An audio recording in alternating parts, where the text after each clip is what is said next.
Bismillahirrahmanirrahim. Assalamualaikum warahmatullahi wabarakatuh. Perkenalkan, nama saya Nur Hasanah, semester 5 dari Prodi PPKN. Di sini saya akan menjelaskan hasil tugas saya, yaitu terkait sebuah perangkat yang biasa dijadikan sebagai media pembelajaran, yaitu handphone. Mungkin handphone bukan lagi suatu yang asing bagi kita, karena handphone biasa kita gunakan dalam aktivitas sehari-hari, baik dalam proses belajar mengajar maupun dalam bekerja. Kemudian di sini kita bahas apa itu handphone. Kita mengenal apa itu handphone. Kita seringkali menggunakan handphone, namun kita perlu mengetahui apa kegunaannya, apa itu handphone, dan lain sebagainya. Kemudian apa itu handphone? Handphone adalah sebuah alat genggam yang biasa dijadikan sebagai alat komunikasi, atau bisa dibilang handphone ini adalah perkembangan dari telepon nirkabel, yang dimana telepon nirkabel ini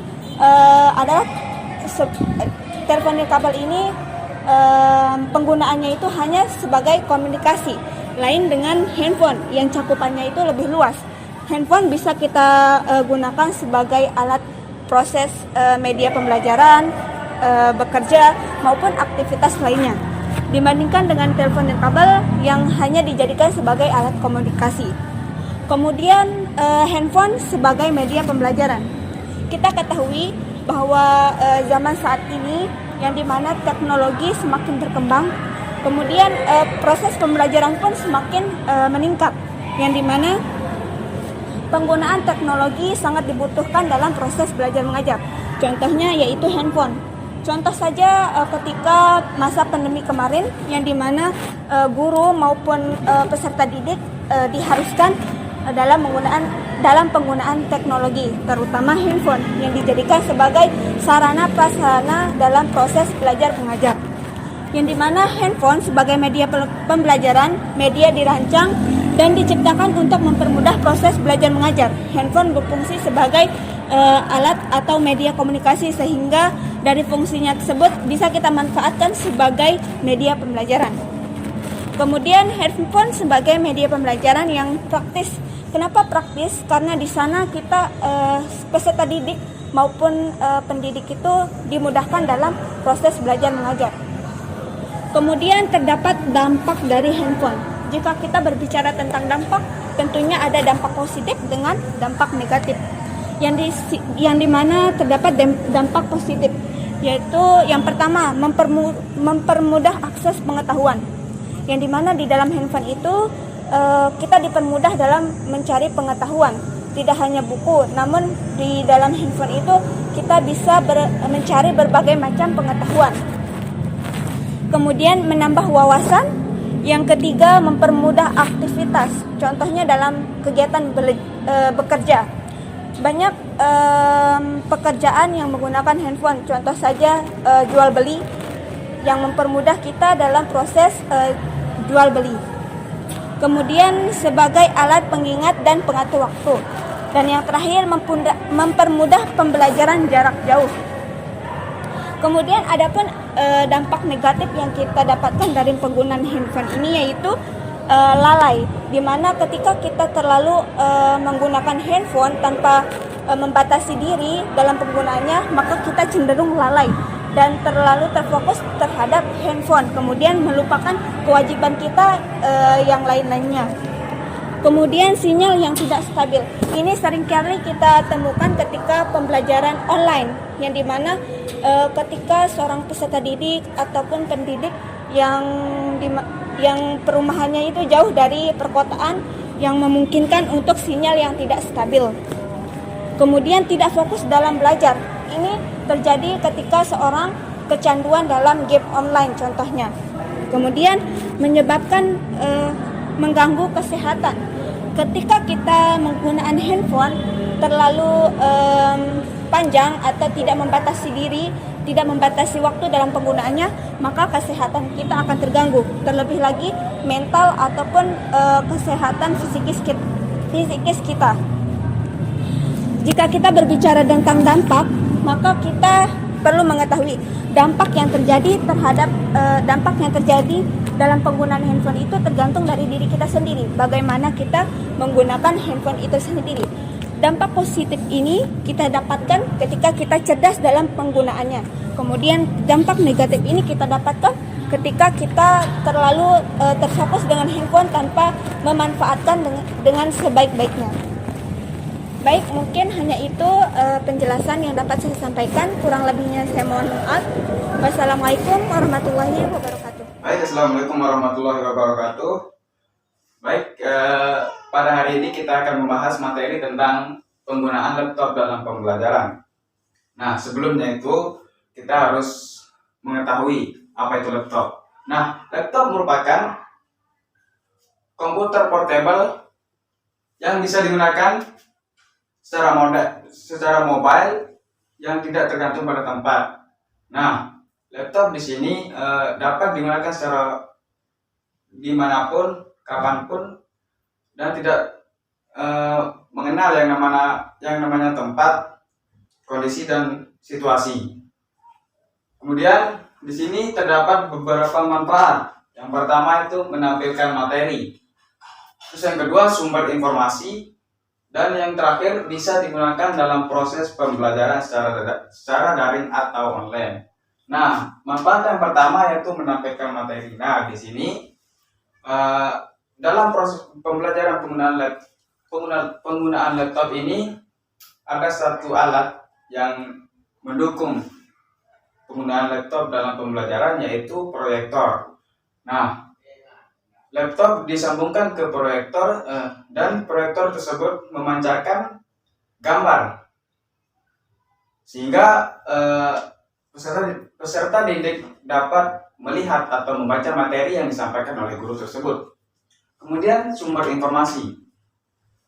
Nah, sumber informasi di sini laptop harus terhubung ke jaringan internet sehingga di laptop tersebut guru atau peserta didik dapat mencari informasi atau berita lewat aplikasi Google. Kemudian manfaat yang terakhir yaitu bisa digunakan dalam proses pembelajaran secara daring atau online. Nah, di sini pendidik atau guru menggunakan aplikasi tambahan, yaitu contohnya aplikasi Zoom, Classroom, dan Class Meeting. Oke, lanjut ke dampaknya ya. Di sini terdapat ada dua dampak. Pertama, dampak positif, dan yang kedua itu dampak negatif. Oke, dampak positifnya pertama dapat merangsang minat dan daya tarik siswa. Kemudian pembelajaran lebih efektif dan efisien, dan bahan ajar lebih dari satu. Dan yang terakhir, membantu pendidik dalam komunikasi dan penyampaian materi. Nah, dalam dampak positif yang pertama, yaitu merangsang minat dan daya tarik siswa. Nah, guru di sini sebagai fasilitator kepada peserta didik harus menyusun materi dengan sebaik mungkin sehingga dapat menumbuhkan atau merangsang minat dan daya tarik siswa untuk belajar. Kemudian dampak yang kedua itu dampak positif yang kedua, pembelajaran lebih efektif dan efisien. Nah, di sini dalam pembelajaran menggunakan laptop dapat memudahkan guru dan peserta didik dalam proses pembelajaran. Kemudian dampak positif yang ketiga yaitu bahan ajar lebih dari satu. Nah, dapat kita lihat dari manfaat yang pertama itu menampilkan materi. Nah, di sini laptop harus terhubung ke jaringan internet sehingga guru dan peserta didik dapat mencari informasi yang lebih dalam menggunakan aplikasi Google. Kemudian dampak positif yang terakhir yaitu membantu pendidik dalam komunikasi dan menyampaikan materi. Jika guru atau pendidik kurang mampu untuk menyampaikan materi yang disampaikan, nah, guru tersebut dapat mencari informasi yang lebih dalam menggunakan aplikasi Google, tapi syaratnya harus terhubung ke internet. Oke, kita lanjut ke dampak negatif ya. Pertama itu adanya ketidakmampuan peserta didik dalam menerima pemahaman dan pengetahuan. Terus yang terakhir yaitu sumber bahan pengetahuan begitu luas hingga dapat membingungkan. Oke, kita masuk ke poin pertama dalam dampak negatifnya, yaitu adanya ketidakmampuan peserta didik dalam menerima pemahaman dan pengetahuan. Nah, di sini kita balik lagi ke dampak positifnya, yaitu merangsang minat dan daya tarik siswa. Guru sebagai fasilitator dalam proses pembelajaran, guru harus menyusun materi semenarik mungkin dan sebaik mungkin. Nah, kemudian guru tersebut dituntut untuk menyampaikan materi dengan jelas dan lugas. Kemudian sumber bahan pengetahuan begitu luas hingga dapat membingungkan. Nah, dengan terhubungnya laptop ke jaringan internet, kita dapat lihat bahwa sumber pengetahuan itu begitu luas sampai ke ilmu pengetahuan itu sumbernya dari seluruh dunia. Karena dengan begitu luasnya sehingga peserta didik atau guru dapat membingungkan ketika menggunakan laptop dalam proses pembelajaran. Oke, baik. Dengan habisnya materi yang saya sampaikan pada hari ini, mungkin hanya itu saja. Wabillahi taufiq wal hidayah. Assalamualaikum warahmatullahi wabarakatuh. Alhamdulillahirabbil alamin. Puji dan puji syukur senantiasa kita panjatkan kehadirat Allah Subhanahu wa taala atas limpahan rahmat dan karunia-Nya sehingga kita masih dalam keadaan sehat walafiat seperti yang kita rasakan pada saat ini. Kedua kalinya selawat dan salam tidak lupa kita aturkan kepada junjungan kita Nabi Allah Nabi Muhammad SAW yang telah memberikan kita suatu pengetahuan sehingga kita bisa berada di tempat ini dengan keadaan Islamnya. Baik, selanjutnya saya akan mempresentasikan hasil kerja saya, yaitu manfaat teknologi dalam dunia pendidikan. Jadi istilah teknologi ini mulai digunakan pada tahun 1963 dan diikrarkan oleh Asosiasi Teknologi itu pada tahun 1977. Yang pertama, penggunaan teknologi ini terbukti dapat meningkatkan minat belajar anak ataupun guru karena tampilannya itu yang menarik. Selanjutnya, menambah informasi. Tentu dengan teknologi kita bisa menguras informasi yang sebanyak-banyaknya. Jadi guru dan siswa itu bisa mencari informasi di internet, tidak hanya dari buku dan majalah. Selanjutnya, meningkatkan kemampuan belajar. Hal ini terjadi karena informasi yang ada di internet itu lebih update, mudah diakses, dan lebih rinci. Jadi kita sebagai peserta didik itu bisa mencari informasi di internet karena caranya yang mudah. Yang ketiga, memudahkan akses belajar. Tentu dengan kehadirannya teknologi itu memudah akses belajar kita. Misalnya kayak kemarin pada saat COVID-19, siswa itu diliburkan, diwajibkan belajar online. Nah, di situ guru bisa mengirimkan tugas ataupun materi lewat WhatsApp dan bisa juga melakukan Zoom. Jadi itu terbukti bahwa informasi itu teknologi itu memudahkan proses belajar. Misalnya guru ingin memberikan suatu tugas bisa dikirim lewat WA dan dikerjakan, ketika selesai dikirim balik kepada gurunya melalui WhatsApp itu juga. Nah, ini materi lebih menarik. Tentu teknologi pada saat proses belajar itu akan memicu semangat suatu siswa untuk melakukan belajar. Misalnya kayak presentasi di kelas ada yang namanya proyektor. Nah, tampilan proyektor ini yang dilihat oleh peserta didik sehingga peserta didik itu tidak terlalu jenuh dalam proses belajar. Yang selanjutnya, meningkatkan minat belajar. Nah, informasi dan pengetahuan yang lebih lengkap serta akses yang lebih mudah itu akan meningkatkan minat belajar kita. Kayak kita mengerjakan tugas, nah dengan teknologi kita bisa mencarinya di Google. Tapi tidak lepas juga teknologi ini mempunyai sisi positif dan sisi negatif. Jadi gimana dari kita sendiri memilahkan mana yang positif dan mana yang negatif. Dan yang positif inilah yang kita ambil, yang negatif kita jauhkan, karena tidak semua yang kita dapatkan di teknologi itu bermanfaat. Mungkin itu saja presentasi dari saya. Sekian, wassalamualaikum warahmatullahi wabarakatuh. Baik, assalamualaikum warahmatullahi wabarakatuh. Langsung saja di sini saya akan membahas tentang pentingnya teknologi untuk pembelajaran. Nah, pentingnya teknologi untuk pembelajaran. Teknologi dalam pembelajaran.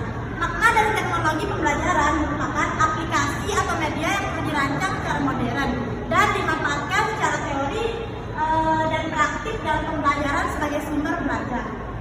Saat ini teknologi yang banyak digunakan dalam dunia pendidikan yaitu teknologi informasi. Nah, di teknologi informasi ini ada banyak sekali dampak positifnya bagi siswa, yaitu mereka bisa lebih mudah mencari informasi yang diperlukan dalam proses pembelajaran. Baik, selanjut di sini saya akan membahas tentang manfaat teknologi dalam dunia pendidikan. Nah, di sini saya akan membahas 5 manfaat teknologi dalam dunia pendidikan. Manfaat yang pertama yaitu menambah informasi. Yang kedua yaitu meningkatkan kemampuan belajar. Yang ketiga yaitu memudahkan akses belajar. Manfaat yang keempat yaitu materinya lebih menarik. Dan manfaat yang kelima yaitu meningkatkan minat belajar. Baik, saya lanjut di sini. Saya akan membahas tentang manfaat yang pertama yaitu menambah informasi. Manfaat pertama, penggunaan teknologi adalah sebagai sarana pendukung bagi siswa dan pendidik untuk mencari informasi yang lebih luas selain menggunakan media cetak dan buku. Nah, maksudnya tuh kayak gini. Kita lihat aja sekarang, kita tuh cari tugas tuh di kemana-mana tuh lihat HP gitu. Baik, selanjutnya di sini saya akan membahas tentang manfaat yang kedua yaitu meningkatkan kemampuan belajar. Karena adanya teknologi, jadi informasi di internet itu lebih update, sehingga para siswa dan pendidik bisa lebih mudah mencari informasi baru yang diperlukan di bawah pengawasan guru. Misalnya tuh kayak gini, kita tuh dikasih tugas yaitu tentang sebuah kasus gitu. Nah, dari situ kita bisa tahu cepat aplikasi itu kayak gimana gitu, cara penyelesaian kasus itu kayak gimana gitu. Contohnya tuh kayak kasusnya Sambo, kita tuh kan bisa tahu dari internet kasus itu gitu. Baik, selanjutnya manfaat yang ketiga yaitu memudahkan akses belajar. Nah, memudahkan akses belajar dengan adanya internet kita tuh lebih mudah belajarnya karena lebih bisa tahu dari manapun sumbernya itu. Misalnya kita klik di Google cari apa gitu, misalnya cari apa, jadi kita bisa tahu dengan mudah apa yang kita cari gitu. Baik, selanjutnya manfaat yang keempat yaitu materinya lebih menarik. Jadi penggunaan teknologi dalam pendidikan dapat membuat peserta didik lebih nyaman dan tidak terkesan jenuh atau menonton gitu. Karena penyampaian informasi melalui teknologi canggih terlihat variatif dan modern gitu. Bisa kita lihat sendiri sekarang. Yaitu misalnya kita mencari sesuatu di internet. Jadi kita bisa tahu dengan gampang dan itu akan membuat kita lebih nyaman dan tidak menonton gitu. Jadi materi yang kita cari itu lebih banyak dan lebih menarik gitu. Baik, selanjutnya manfaat yang kelima yaitu meningkatkan minat belajar. Jadi di sini artinya tuh dengan adanya teknologi maka minat belajar siswa akan naik karena dapat dengan mudah mengakses apa yang mereka cari gitu. Contohnya tuh kayak gini, misalkan ya kan guru tuh ngasih tugas ke siswanya, terus siswa tuh mencari jawaban tugas tuh ke perpustakaan, tapi siswanya tuh tak nemu gitu jawaban dari perpustakaan itu, otomatis siswa tuh akan mencari ke internet gitu. Baik, kesimpulan dari materi ini adalah dengan canggihnya teknologi dalam pembelajaran maka akan membuat para siswa bisa lebih mudah mencari materi yang diinginkan, tetapi diperlukan pengawasan agar para siswa tetap mencari hal-hal yang positif. Karena dengan canggihnya teknologi juga membuat dampak negatif yaitu terjerumus hal-hal yang negatif atau berbau pornografi gitu. Baik, mungkin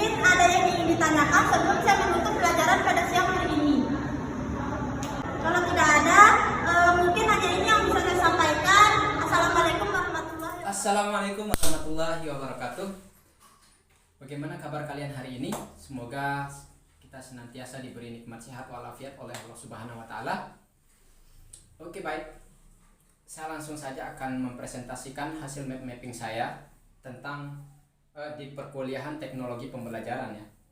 Yaitu saya dapat tugas dengan berjudul uraian tentang handphone di dalam media pembelajaran. Nah, yang pertama-tama saya ingin menjelaskan manfaatnya ya. Manfaat handphone. Manfaat handphone di dalam media pembelajaran. Yang pertama, dapat mengembangkan inovasi di dalam proses belajar mengajar.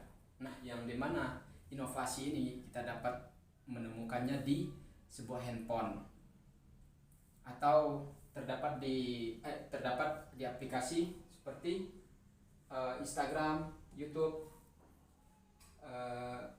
kemudian Google Chrome, internet lainnya. Nah, yang dimana inovasi-inovasi ini kita dapat temukan banyak sekali di media media pembelajaran, yakni di handphone itu sendiri ya. Nah, inovasi juga kita dapat menemukannya di aplikasi YouTube, yang dimana aplikasi YouTube ini sangat banyak sekali tentang inovasi-inovasi semuanya ya, tentang tutorial pembuatan mobil, banyak sekali tentang tutorialnya di aplikasi YouTube ya terutama. Nah, yang kedua, manfaat yang kedua memudahkan guru dan siswa berbagi mengenai materi pembelajaran. Nah, contohnya kayak gimana? Memudahkan guru dan siswa. Nah, ini sebagai contohnya saya yang sedang membuat video ini. Sangat memudahkan dosen saya untuk mempresentasikan sebuah hasil mapping saya, yakni tentang uraian handphone di dalam media pembelajaran. Ini sangat ini sangat membantu ya, membantu saya sebagai mahasiswa dan dosen saya yang memberikan tugas secara online. Nah, ini sebuah contoh yang sangat memudahkan ya, Kemudian manfaat yang ketiga yaitu membangun semangat belajar atau mood belajar ya. Nah, yang dimana membangun semangat ini tidak mungkin kita dapatkan di di buku saja ya. Di kertas. Kita itu kalau terlalu terpaku melihat buku saja, kita bisa merasakan kejenuhan ya, misalkan ngantuk kayak gitu. Nah,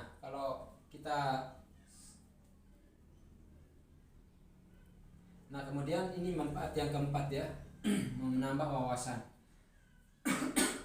Nah, yang dimana handphone ini dapat menambah wawasan kita ya,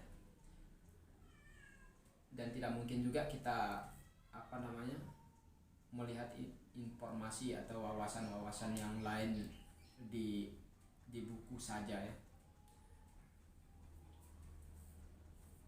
Nah, kemudian saya beralih ke tujuan handphone di dalam media pembelajaran.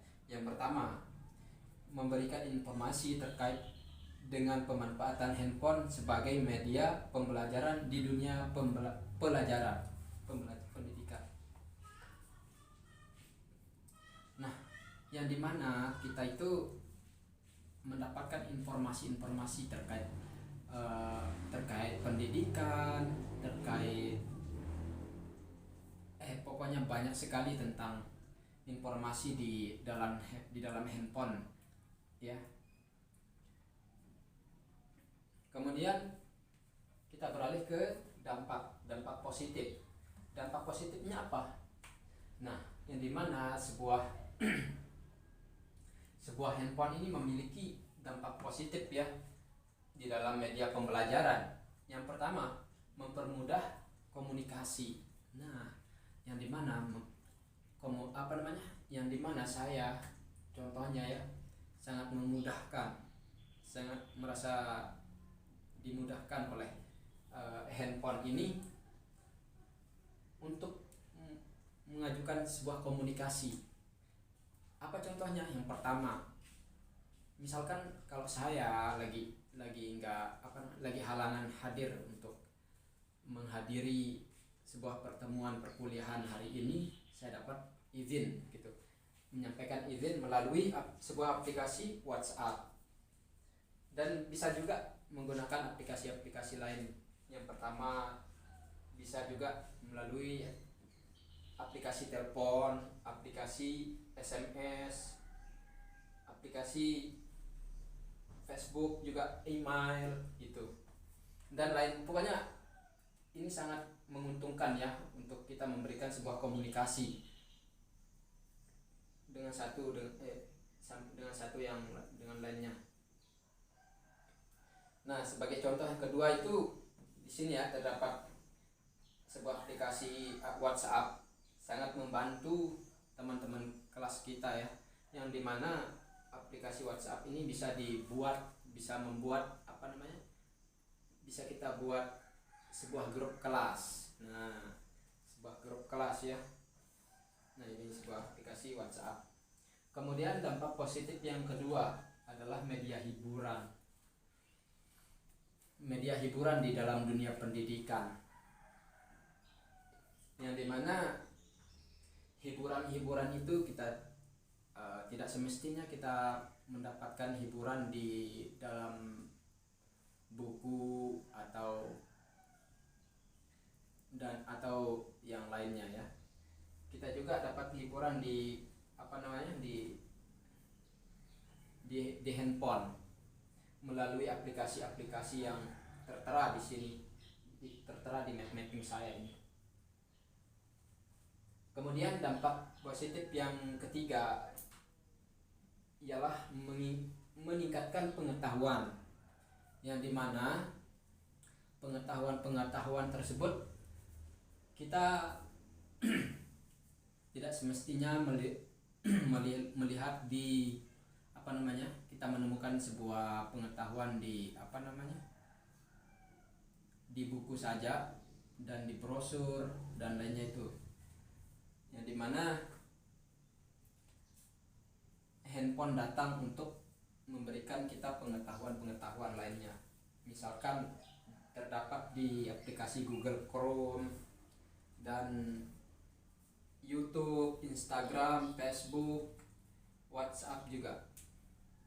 Nah, yang dimana Google Chrome, aplikasi Google Chrome ini kita dapat nge-share atau mengirim sebuah materi ya, atau dosen dapat mengirim sebuah materi yang dapat dipelajari oleh mahasiswa. Kemudian dampak positif yang keempat, meningkatkan kemampuan dalam mengatur waktu. Nah,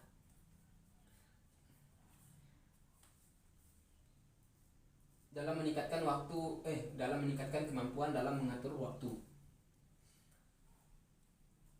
yang dimana sebuah rancangan pembelajaran itu terdapat sebuah mengatur waktu ya, atau mengatur ritme mengajar kita dengan dengan mengatur waktu, timer, istilahnya itu timer. Nah, yang dimana itu ada di sebuah handphone ini terdapat aplikasi yang namanya alarm. Nah, itu sangat membantu sebuah pembelajaran ya, untuk mengatur waktu. Misalkan kita tentukan waktunya itu 1 jam kita mengajar, kita dapat mengaturnya di aplikasi alarm namanya itu. Nah, saya ingin menjelaskan juga dampak negatif menggunakan sebuah handphone. Pasti ada sebuah dampak negatifnya ya. Yang pertama,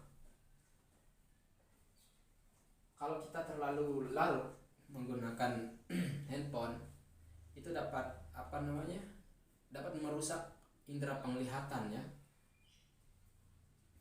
Nah, dampak negatif yang keduanya juga dapat menjauhkan teman yang dekat dan mendekatkan teman yang jauh gitu.